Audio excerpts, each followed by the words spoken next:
All right, well, let's have a word of prayer this morning. Father, we thank you for allowing us to be here. We thank you for the privilege we have of being alive and for the opportunity we have to fellowship. And tonight we get to gather together and watch this movie. Lord, it's not just fun, not just entertainment, but it's a message, and it's some things that we need to understand, especially in the society, the culture that we're facing today. I ask, Father, that you would give us the ability to understand this morning as we have some things to talk about that it might be difficult for us to think about, but we need to know them. Give us wisdom, if you would, in Jesus' name. Amen. I'm going to give you, folks, if everything works here, a little flash of your past, okay? So let's just watch this and let's see if we remember. Here comes Marching Mickey, let's all shout merrily. M-I-C-K-E-Y-M-O-U-S-E. Who do we have here? Marching Mickey Mouse. He's marching Mickey Mouse, but he needs help to march. Just squeeze his hand and he steps right out. Here comes Marching Mickey, let's all shout merrily. M-I-C-K-E-Y. You're a good marcher, Mickey. Marching Mickey Mouse, new from Romper Room. You had one? Anyone else? Oh, come on, guys. You did, okay. Well, you guys didn't have a childhood. Everyone needed to have a Marching Mickey. Okay, I thought Marching Mickey was really cool when I was a kid. Of course, I was a lot younger then, and I had a Marching Mickey. I think I got him for Christmas, and I thought he was like really, really tall. Well, I wasn't as tall as I guess I thought I was. Well, I had this Marching Mickey, and I love this thing. And Marching Mickey and I did everything together. And one of my favorite toys, you know, you had your favorite toy of your childhood. I love my Marching Mickey. And one day I was out playing with my siblings in the living room or something, and I decided Marching Mickey has got to come and play this game with us. And so I went running to my room, and I was in a hurry. I grabbed Marching Mickey, and I went running out the door, and I misnegotiated the door jamb and decapitated Marching Mickey. I felt, you ever seen a broken-hearted kid? I mean, a kid it's like, I just killed my best friend. I mean, it's the only friend I could get. No, I'm just kidding. But, I just killed my best friend. And so this stayed with me all my life. When I turned 40, I'm not 40 yet. How could I have turned 40? No, this was I don't know how old I am now, but it's about 4 or 5 years ago, something like that. I turned 40, and Lori threw this party for me. I was also graduating with my master's at that time, and so she threw this big double party for me, and I got all the gifts. I got the cane and, and all the old people stuff and everything. I got all that, but I opened this box, and Lori had bought for me a Marching Mickey, and I brought my Marching Mickey this morning. Isn't he a doll? Isn't he cute? And it was neat. I hadn't had a Marching Mickey since I was just a little kid. I had my little Marching Mickey, and I remembered my past, I remembered my Marching Mickey and how my Marching Mickey, I'd killed him. And so I got to be careful with Marching Mickey. Anyway, so I had this little Marching Mickey, and what am I going to do? I'm 40 years old, I got this Marching Mickey, and so for several years I just had him in the back of the closet. And Lori says, you don't really have to keep him. You can get rid of him. But I sell Marching Mickey. What am I going to do? So anyway, we came to move over here, and I packed him up. I put Marching Mickey in a box, and I made sure he could breathe. No, I'm just kidding. I put him in a box and brought him over here, and I came and I opened the box, and I had crammed him in there with a lot of other stuff. And I opened the box of Marching Mickey, and I looked in the box. You know what I saw? Marching Mickey.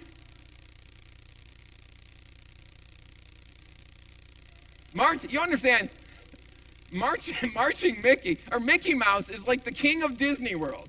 Marching Mickey, or Mickey Mouse, is like every child's dream. And I decapitated him twice. I might get arrested for that. Poor Marching Mickey. So I'm having my recurring nightmares. Whenever I see a cop, I go the other way. No, how sad that was. But I think about, have you ever been so sad about something and it bothered you so much? And the worst thing about that, I lost my Marching Mickey twice. I lost my Marching Mickey, and when I was a kid, it was just so sad for me, and it really bothered me. But you know what the worst thing about losing my Marching Mickey was? I had done it in a moment of carelessness. My fault. You know, you can be sad about a lot of things in life, but regret has got to be one of the worst, right? Because you say, if I just would have done something differently, but you can't go back and undo things, right? But we're going to talk this morning about the Israelites because they were in that same situation. They were at a point where they had this problem. They had consequences of what they'd done, and not only did they have to deal with the problems, but they had to deal with the regret. Man, if we just could have done things a little bit differently, it would have been better. Let me give you a little background on this. You know about King David, king of Israel, and you know about his son Solomon. When Solomon died, the kingdom was divided into the northern kingdom and the southern kingdom. The northern kingdom is the one we generally call Israel. The southern kingdom is the one we generally call Judah. And that was because Solomon's son, he wasn't nice, and people just split off from him. So you had Israel and you had Judah. Well, Israel was very, very wicked through all the years. And so finally, in the year 722 BC, God allowed for the Assyrians to come in and just annihilate the northern kingdom of Israel. And they hauled many people off. They planted non-Jews there. And so he had this mixed breed, and they were called the Samaritans. Those Samaritans Jesus had to deal with as he was on earth. So pretty much the northern kingdom of Israel was really no more as far as a good Jewish community. But you still had Judah in the south because some of their kings they had some godly kings and some ungodly kings. And so they were kind of on and off with obedience to God. But eventually in 586 BC, the Babylonians came in and destroyed Judah with its capital of Jerusalem. And that's Nebuchadnezzar and Daniel, Shadrach, Meshach, and Abednego, and all those things. That happened at the time. And so they destroyed it too. And what happened? All these Jews, or the Israelites, at least the good ones, many of them were hauled off to Babylon where they were in captivity. Now, the Babylonians were, kind of nice to them here and there. It wasn't really, really bad, but they wanted to be home. I want to read to you what somebody wrote. Somebody sat down and wrote Psalm 137. Let's read Psalm 137 today. I want you to get a flavor, a feeling of what these people were dealing with. By the rivers of Babylon, where we sat down, we wept when we remembered Zion. Zion is a name for Jerusalem. We hung our harps upon the willows in the midst of it, for there those who carried us away captive asked of us a song, and those who plundered us requested mirth, saying, "Sing us one of the songs of Zion." How shall we sing the Lord's song in a foreign land? If I forget you, O Jerusalem, let my right hand forget its skill. If I do not remember you, let my tongue cleave to the roof of my mouth. If I do not exalt Jerusalem above my chief joy. Remember, O Lord, against the sons of Edom, the day of Jerusalem, who said, raise it to its very foundation. O daughter of Babylon, who are to be destroyed. Happy is the one who repays you as you have served us. Happy is the one who takes and dashes your little ones against the rock. Do you get an idea that these people were having a bad time? It's not an encouraging psalm. Some of the psalms, I know going through psalms here in connection group, Sunday school time, some of them are uplifting, but this one isn't very uplifting.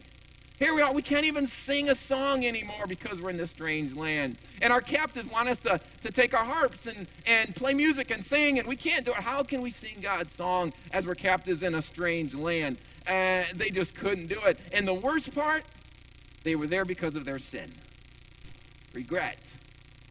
They had not obeyed God, and God was punishing them just like he said that he would do. And they said, we hung our harps in the willows. Now, the title of the message is Weeping in the Willows, and you might be reading a different version that doesn't have willows there.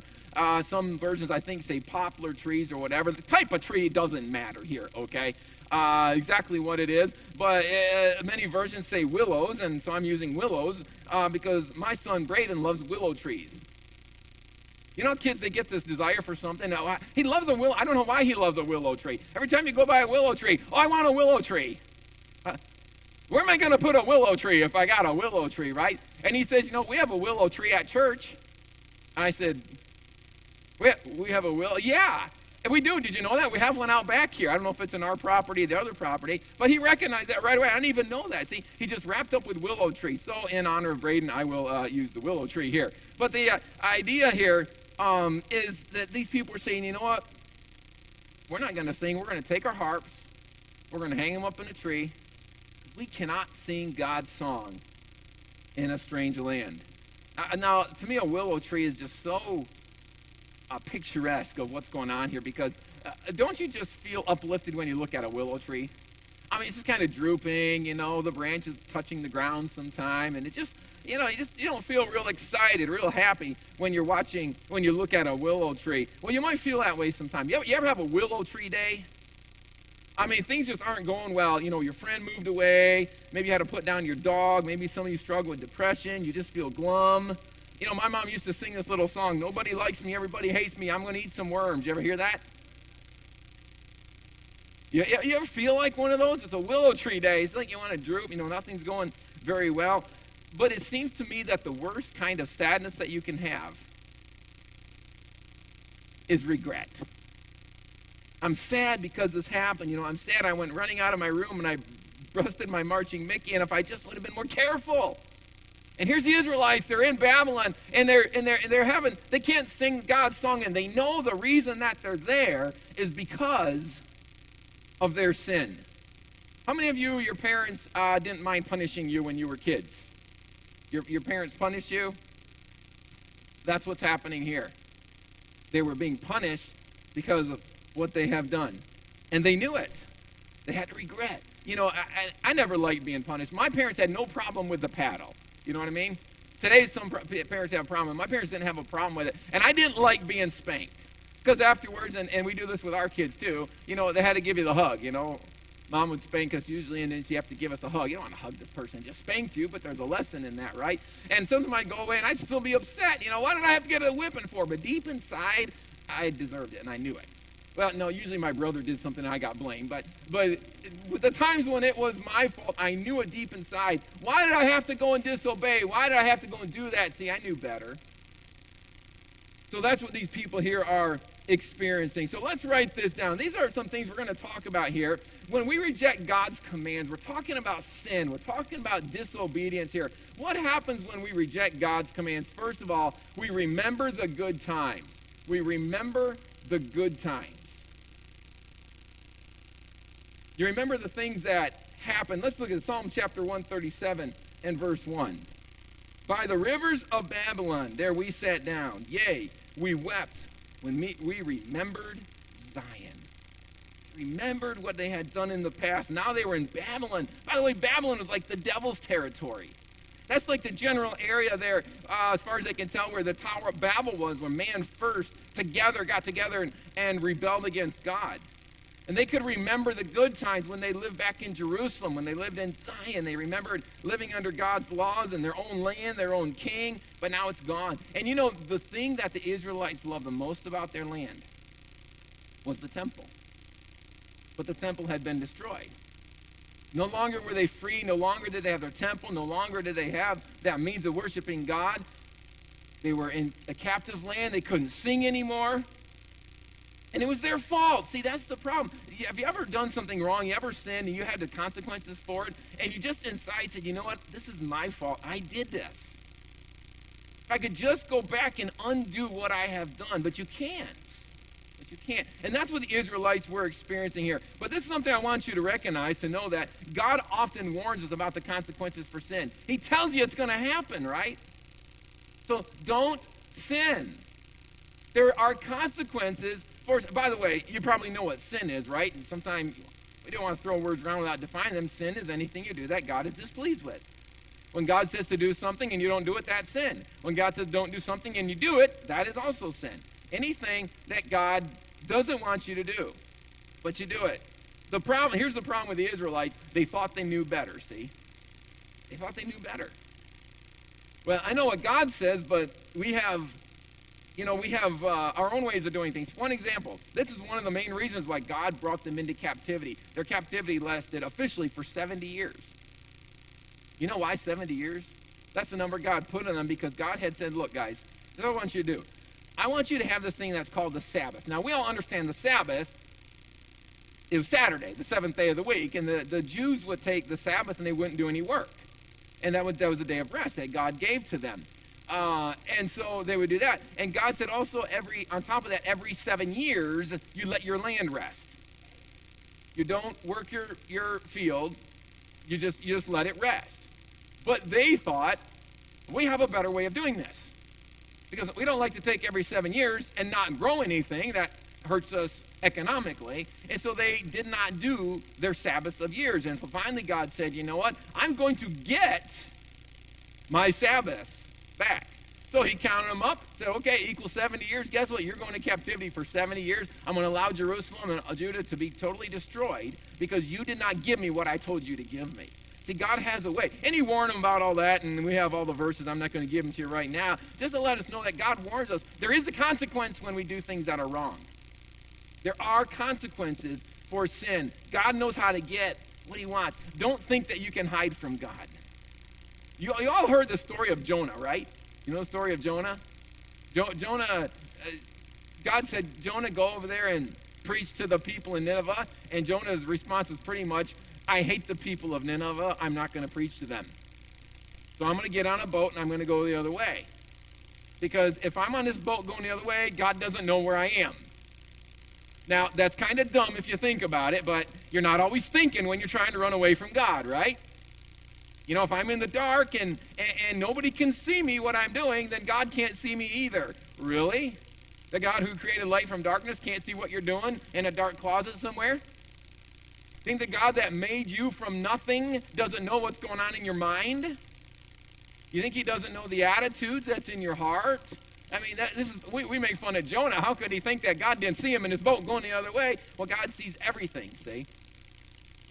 And of course, we know Jonah, he got thrown out of the boat, got swallowed and upchucked by a fish. You know how that goes. But see, God knows how to get what he wants.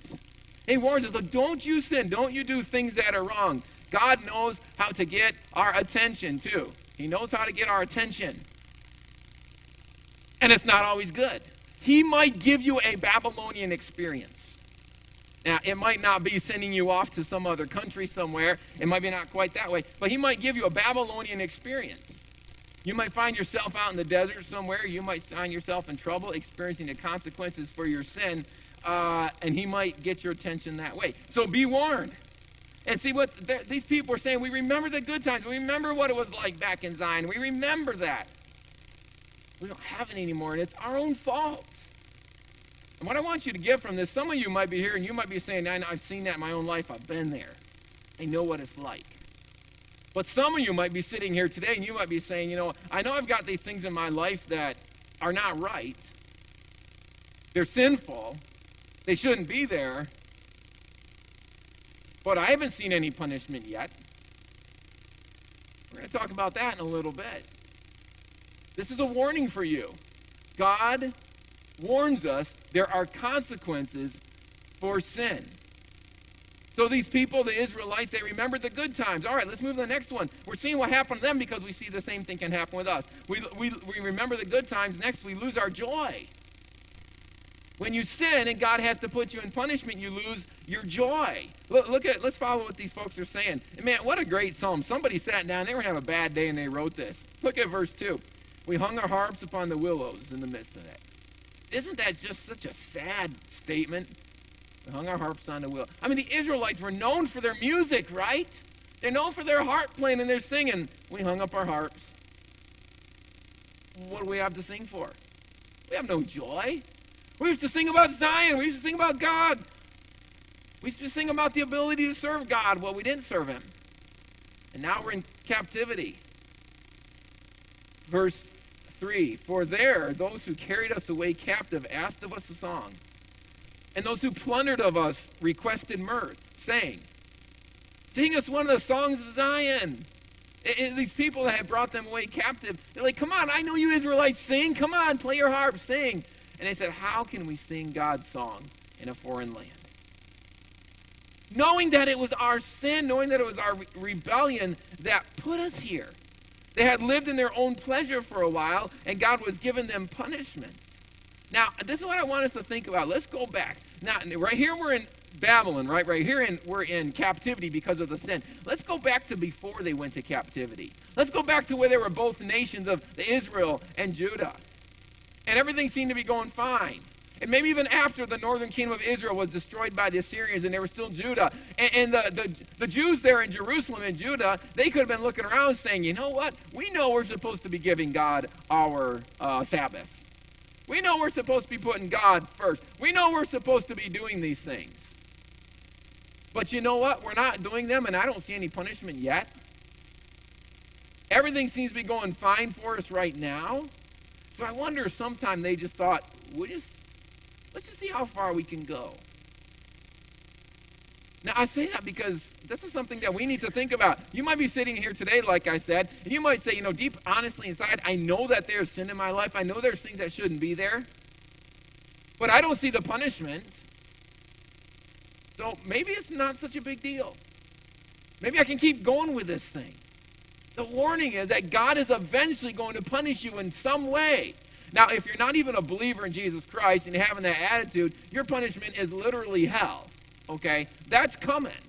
That's coming. And today's subject isn't about that, but that's something we're thinking about. But if you're a believer, you've broken the fellowship between you and God. And eventually, you're going to have to pay for that in some way. You can't lose being a child of God. You have eternal security. But you've broken the fellowship. But let me just put this out there. Let me say, maybe you're out here today, you say, I'm a believer, I'm sure of that, but I'm in sin, and there is no punishment. And there's two things I have to say to you. Number one, you better be ready because God's going to punish. I mean, my kids aren't going to go on in sin forever if I find out about it with me not doing anything about it. Or number two, maybe you're not really God's child. If I see someone else's kid acting up, a lot of thoughts go through my mind. But eventually, unless I, for some reason, have been given authority over that child, I don't punish them. They're not my child, right? And if God doesn't punish you when you're in sin, maybe you're not really his child. So think about that. But if you are, you better be careful because he's going to punish his children, not because he's hateful, but because he wants to get you back in that fellowship with him because ultimately that brings glory to him. But you lose your joy. How can you be a joyful Christian when you sin? Let's write this down. When we live in the pleasure of sin, we're forced to face the reality of what we've done. When we live, let me get that for you. When we live in pleasure of sin, we are forced to face the reality of what we've done. So for now, it might be fun. For now, it might be going okay. But eventually, you're going to have to face the reality of your sin. And nobody wants to think about that. Everybody wants, we like something more uplifting, right? But we lose our joy. Israel was very musical. They played their harps. They sang their, we have the book of Psalms, right? The book of Psalms is Israel's songbook. They love to sing and they love to play the music. But they lost it. Like I said, I like the willow tree. What a great picture of its mood. And they hung their harps on the willows. We can't play here. We can't sing here. Because how can we sing? All we know is songs about Zion, and Zion's destroyed because of our sin, right? And it's our fault. And I wonder, the Babylonians asked them to play. I wonder if maybe there was a little bit of an ulterior motive in the Babylonians. Where he said, hey, play us some of the songs of Zion. I know we just destroyed Zion. I know we've annihilated everybody. I know it's destroyed. But sing us a song glorifying Zion. I wonder if there was just a little bit of a stick the knife in and twist it going on there, And so their response is, I'm going to hang my harp on the willow. I can't sing about Zion. Because I am in captivity. And I'm in captivity because of my sin. Sing about your home that's destroyed. I can't do it. They had lost their joy. How can they sing the Lord's song in a strange land? If you come into church and you say, I can't sing the song because they're songs about God. I don't have that joy. Maybe it's because of sin. So these people are sitting there in Babylon, and I think it's sinking in what they have done. Man, if they could only go back and change it, if they could only go back and make it different.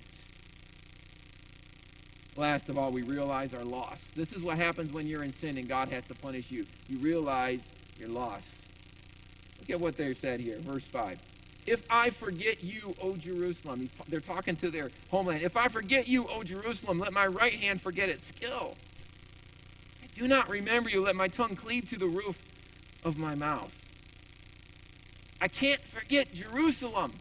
I can't forget what I used to have. And if I would forget Jerusalem, I'd rather my right hand not be able to do anything anymore. It means you couldn't play the harp anymore.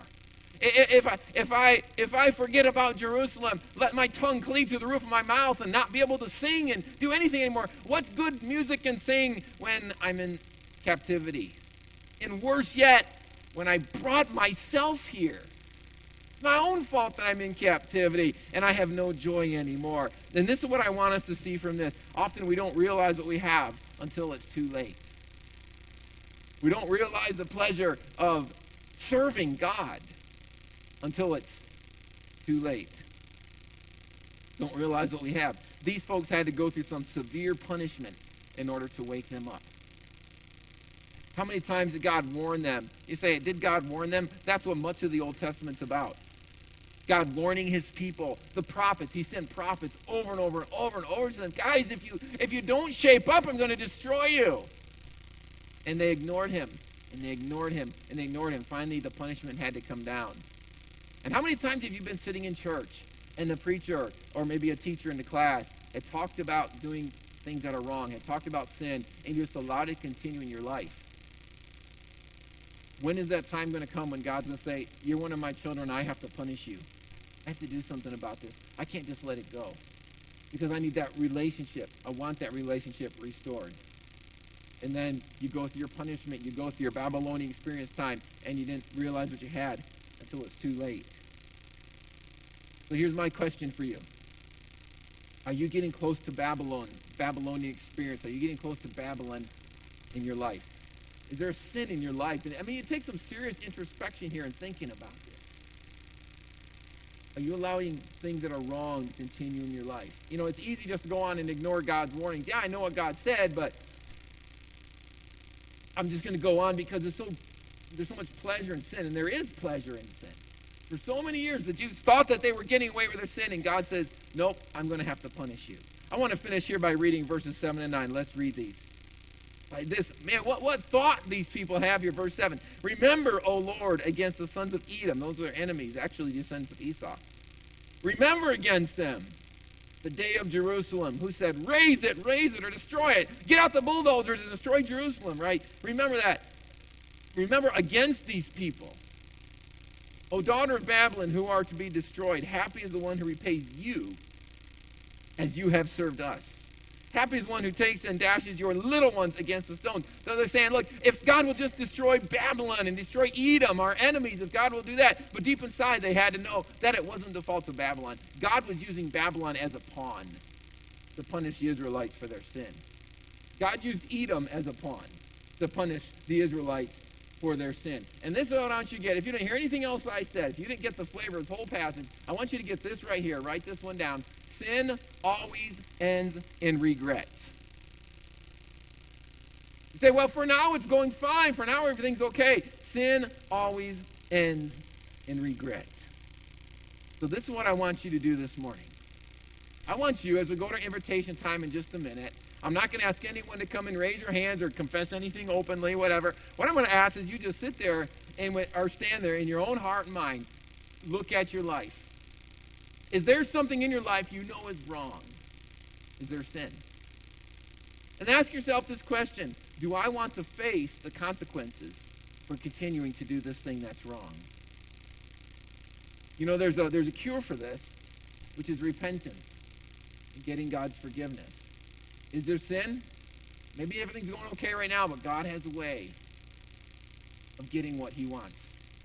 God has a way of punishing you. Maybe some of you say, you know, I think I'm in this Babylonian experience right now. Maybe some of you say, I know I'm experiencing a punishment for my sin. It's not too late to repent. I'm going to ask you just a minute to bow your heads, close your eyes. Just all of you just do that just for a minute here. Consider your own life this morning. Is there sin? Is there something in your life that is not right with God? Why don't you right now this morning just give that to God. Recognize, God, I know that this is my life and it's not right. And I don't want this relationship with you being destroyed anymore. I'm repenting of this. I recognize it. I'm asking for forgiveness, and I'm going to stop. Not just because you don't want to experience the punishment for it, but you don't want that relationship with God to be destroyed. Don't be like the Israelites who had to be carried off captive to a strange land. And their harps on the willows because they had no more joy. You can't serve when you don't have that joy. You can't please God. You can't glorify God when you don't have that joy. Repent of it today. Let's ask our worship team to come forward. We're going to have a song of invitation here in just a minute after I pray. And when we do, maybe you need to come down. You're welcome to come down. Just kneel at a pew or at the front and talk to God. If you're more comfortable talking to him in your pew, it doesn't matter where you talk to him, you just talk to him. And ask for forgiveness what you're allowing in your life. Father, this morning we thank you for the lesson from the Israelites as they were in captivity in Babylon. I ask that you will speak to us here today. Maybe some folks carrying sin in their life. We want to ask that this would be removed, that there would be repentance. Let us be open to what you have to tell us today. In Jesus' name, amen. Let's stand.